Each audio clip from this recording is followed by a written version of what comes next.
we're going to do an hour's worth of your questions. And the first one is from Ricky O.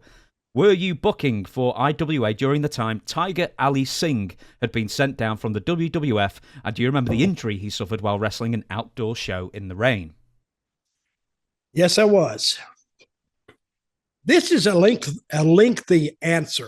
So I was booking for IWA in Puerto Rico, and somehow Victor Quinones, who is the owner of IWA, or was then, I think he worked a deal, or WWE gave him the opportunity to be in on this deal where they would send talent down just for seasoning, just to get them some experience in real life house shows and doing TV, and just to get them experience. So they sent several people down, and one of them was Tiger Ali Singh,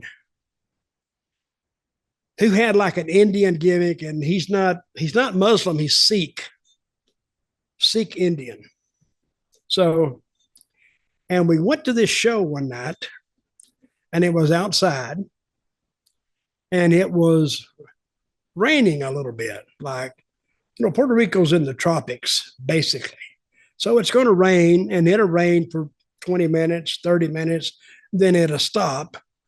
But the mat is still wet. So he didn't want to go out there. And I said, oh, go out there. Come on. We postponed the match for a while. And I says, and he went out there and he slipped somehow on the wet mat, which can happen. And he fell down, but he claimed he hurt his hip or something. So he called WWE, and he said he got hurt, he had to go home. Okay. Well, they sent him home. Then he claimed that he hurt himself, which I didn't believe. How can you go in there and take slams and backdrops and arm drags, and you're hitting the mat in a regular wrestling match at least 10 or 12 times, and all of a sudden you can fall down and hurt your hip? I guess it's possible, but I think it's highly unlikely. He just didn't want to be there, and he wanted to go home and get paid and not work for it. So, and he did, which didn't bother me. But then he sued WWE. I think it was F then. It might have been E.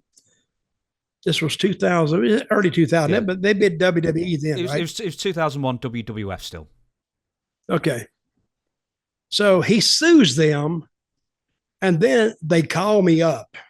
What's their main attorney called up there? Jerry McDivitt. Jerry McDivitt, and I got a call from one of his underlings, and they would call Jerry McDivitt's office calling, and they'd call the office to the receptionist. I said, tell them I'm not in. I'm not in. Well, they'd give me a number to call back. I never called back. So the next week they'd call back again. So they called 2 or 3 times, and I refused the call. I didn't want to talk to them because I knew what it was about. So finally, one of them called me up, and it could have been Jerry himself. Jerry McDivitt on the phone. I said, God damn it. I took the call. He says, Dutch, Jerry McDivitt, like I knew him. I don't know that guy. And he told me that Tiger Ali Singh was suing the company, and he was thinking about suing the company in Puerto Rico about getting hurt.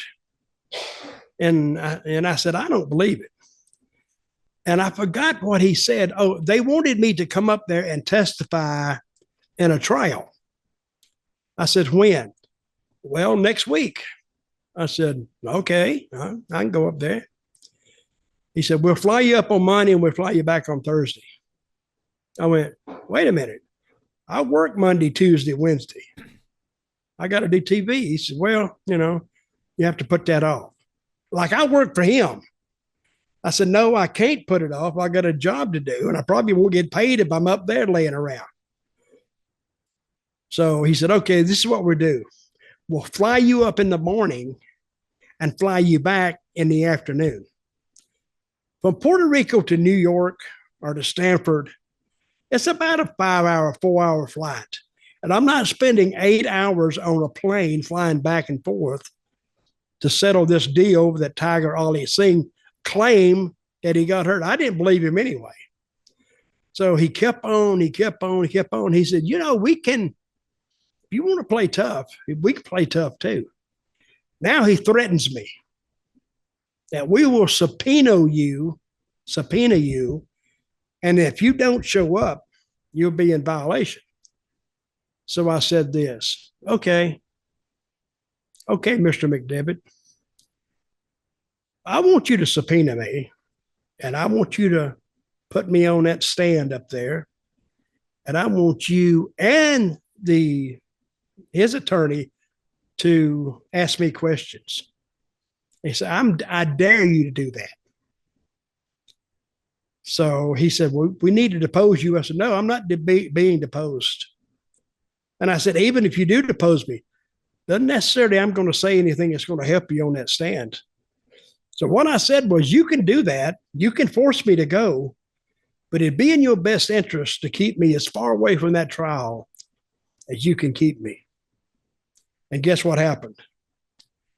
They didn't bring me up there, because I would have got up on that stand and I would have said, hey, WWE told me to work them hard, work them tough. They get hurt, damn, hell with them. And once I got on that stand, what are they going to do? He's going to win the case. So it was in McDevitt's best interest and WWE's not to call me.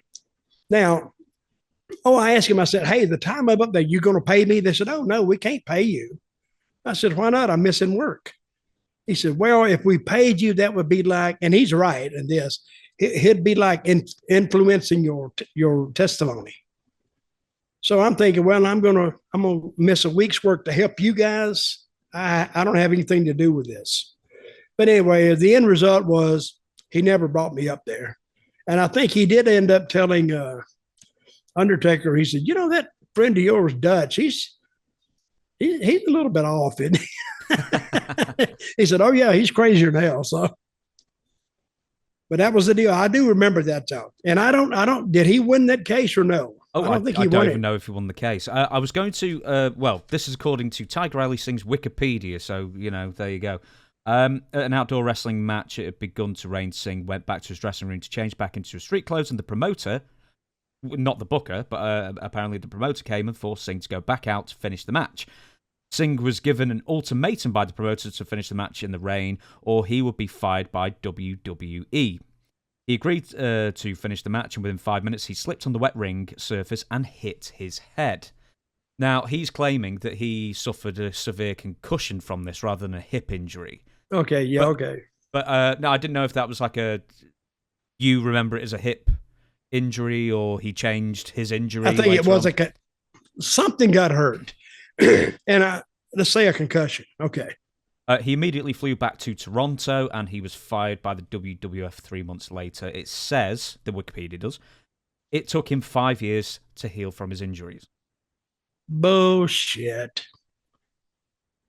I mean, if he got a concussion, okay, I'm sorry. He went home. People have concussions all the time and finish matches. Just because he got a concussion. If you get a concussion in the ring, is it promotion's fault? If you fall down yourself, I don't know. That's why they had a trial about it, and I don't know if he won or not. But I don't put a lot of stock in Tiger Ali. I mean, I like the guy; he was okay, but by him dragging me into this, I don't like him anymore. Because I had nothing to do with it. I didn't tell him to go back and finish the match. I think Victor Quinones told him that. But wait a minute. If he fell down, and why would he go back and finish the match? Because it started raining? See, it doesn't make sense anyway. Yeah. You don't stop a match just because it starts raining. You finish the match and come back, and if it's raining too hard, you wait a while and you go back out there. I do remember that though. Crazy. Do you know, when I asked that, I hadn't realised there was such a massive story behind it that you was part of as well. I always remember that, but Tiger Ali Singh, as far as I can tell, was a heat magnet for the locker room in WWF at least. Well, he's a heat magnet anyway because, see, he's the type of guy, his daddy had money, I think. And he was always treated like kid gloves. And since his daddy was a big-time wrestler, Tiger Jeet Singh, he thought he was supposed to be treated differently, I guess. I have no idea. I had never met him before Puerto Rico. And I only knew of his father by reading the magazines. I never heard any great stories about him. He always stayed up in Canada most of the time. And maybe he worked for some Indian promotions, and he might have worked for WWF. He might work for Old Man McMahon. I don't know, but he was a heat seeker and didn't give a shit either. I'll just add this briefly and move on. If you go on Tiger Ali Singh's website, he's still got a website out there. He will describe himself as a former WWF Intercontinental Champion, and he never was. Mm-hmm. It's like, why would you even lie about that? It's like, it's easily verifiable that you weren't. I find that so odd. Well, how many people would actually go on there just to verify? People don't give a crap if you were. Yeah, exactly. I was a Continental Champion too, so it won't even buy you a cup of coffee. It won't even do nothing. People say, "Oh, shut up. We don't give a crap." Intercontinental Champion to me is just another title for a belt. That's all it is.